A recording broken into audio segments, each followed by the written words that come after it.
বৃক্ষ শুধু রোপণ নয়, যত্ন নিয়ে বাঁচাতে হয়। এই প্রতিপাদ্যকে সামনে রেখে কিশোরগঞ্জের পাকুন্দিয়ায় 5 দিনব্যাপী বৃক্ষমেলা শুরু হয়েছে। বুধবার সকালে পাকুন্দিয়া সদর ঈদগাহে 5 দিনব্যাপী এ বৃক্ষমেলার উদ্বোধন করা হয়েছে।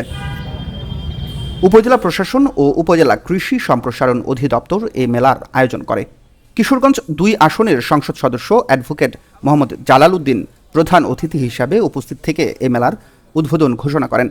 এই উপলক্ষে মেলা চত্বরে এক আলোচনা সভা অনুষ্ঠিত হয়। উপজেলা নির্বাহী কর্মকর্তা রূপম দাসের সভাপতিত্বে প্রধান অতিথির বক্তব্য দেন অ্যাডভোকেট মোহাম্মদ জালাল উদ্দিন।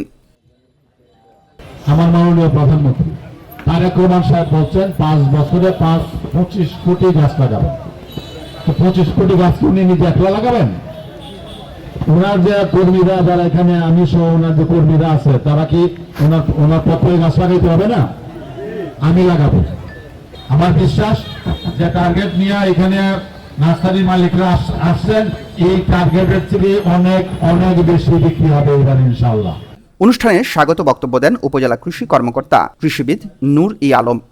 জীবনের প্রতিটা অংশেই শিক্ষা, জীবনযাপন প্রতিটা অংশে কিন্তু বৃক্ষ রয়েছে।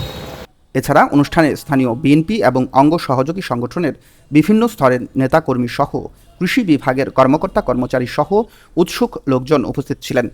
25 কোটি না, 5 বছরে 50 কোটি বৃক্ষরোপণ হবে। 50 কোটি, আমরা বলছি কতগুলো?